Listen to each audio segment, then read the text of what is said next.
안녕하세요 여러분. 2주에 한 권씩은 책 한 권을 읽으려고 노력하고 있는 글쓰는 부엌입니다. 오늘 들려드릴 책은 하이터치 리더입니다. 제가 좋아하는 형태의 책인데요. 되게 교훈적이고 내용이 유익해서 정말 메모할 것이 많았던 그런 내용이었던 것 같습니다. 그 중에서 제일 마음에 들었던 친구를 가까이 하라, 적은 더 가까이 하라, 이런 제목의 내용을 한번 읽어드리려고 합니다.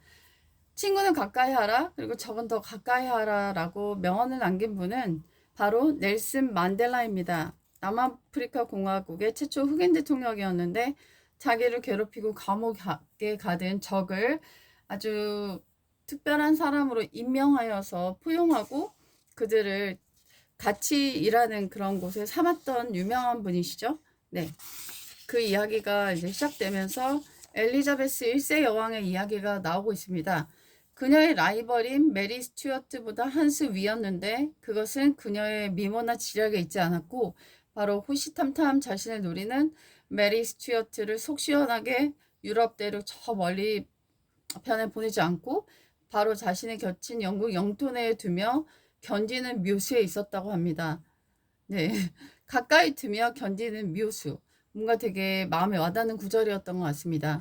안티는 멀리하고 싶겠지만 멀리하면 더 큰 재앙을 불러일으킨다. 오히려 안티를 가시권에 둔 채로 긴장하고 성장을 위한 자극으로 삼는 것이 이득이다.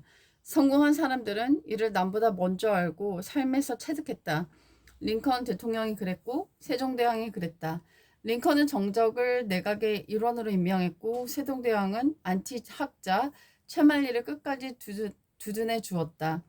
노랫소리가 듣기 싫다고 새를 죽이는 것은 옳지 않다. 이거 제가 빌린 책인데 하이라이트를 근 분이 누구신지 참 굉장히 민폐라고 생각했습니다. 조선시대에 최고의 성군으로 꼽히는 세종이 최만리를 두둔하며 한 말이다. 최만리가 한글 창제에 대해서 중국과 다른 글을 쓴다며 선진 문문을 받아들이는데 어려움이 있다고 반대 논리를 펴다가 낙향했지만 세종은 3년간 부재학 자리를 비워둘 정도로 자신과 의견을 달리한 최만리에 대한 애정을 갖고 벌을 주지 않았다고 합니다. 한글 사용을 비롯해 정책마다 아득바득 반대하며 14차례나 상소하는 안티학자임에도 세종대왕은 오히려 안티를 즐기지 않았나는 생각이 들 정도였다고 합니다. 세종은 오히려 한글 사용을 반대하는 채말리의 논리에 대응하며 그때마다 한글의 허점을 보완하고 당위성을 정교하고 개발하지 않을 수 없었지 않을까라는 추측이 들었다고 합니다. 너무 멋진 세종대왕이 아닌가 싶어요. 오늘날도 한글을 쓰고 있는 어떤 다른 민족이 있더라고요. 너무나 존경스럽고 훌륭한 우리나라 임금님이 아니신가 이런 생각이 듭니다. 또한 여기서 대림대학의 제갈정호 이사장님의 이야기가 나왔는데요. 항상 자기를 비방하고 동네방네 이렇게 떠들고 다니는 직원이 있었는데 처치곤란한 건 참 힘들었다고 합니다.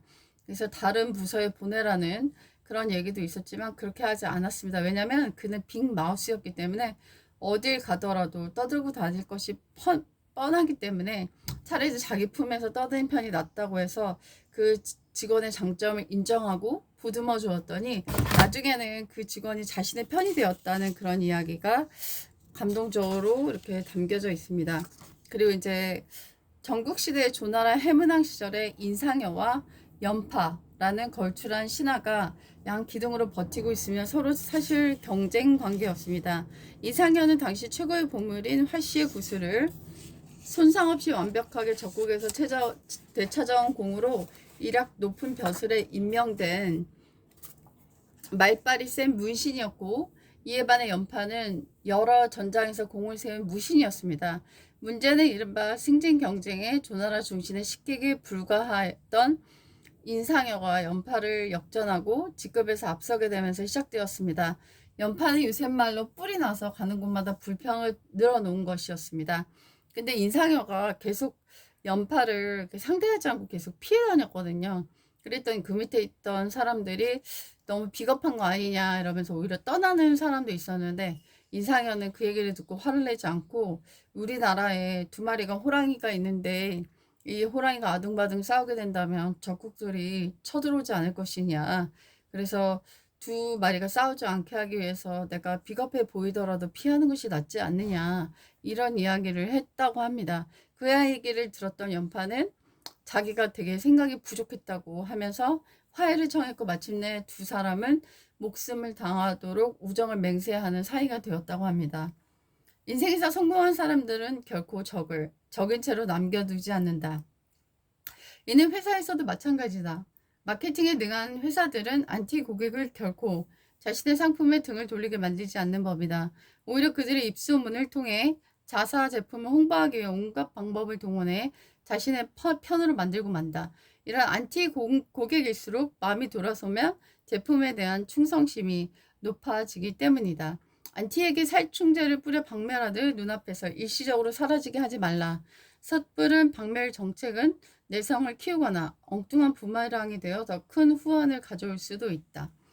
그래서 하수들은 이에는 이, 눈에는 눈, 맞불 정책, 해코지는 해코지 이렇게 하지만 고수들은 그렇게 하지 않고 그들을 감동시켜 자기의 편으로 만든다는 이런 이야기를 담고 있습니다. 수영이나 마라톤에서 같이 뛰어주는 페이스메이커가 있잖아요.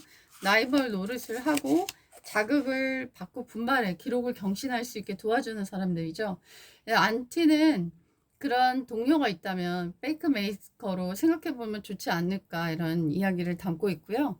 당신의 진정한 힘은 바로 안티를 친구보다 더 가까이 할 수 있는 선샤인 정책에서 비롯된다. 되게 마음에 울림이 되는 구절들이 너무나 많아서 제가 많이 기록해 놓았습니다. 여러분에게도 선샤인 정책으로 많은 사람을 내치기보다는 내 편으로 만들어서 점점 더 내 편에 사람이 많아지는 하이터치 리더가 되시기를 바랄게요. 안녕히 계세요.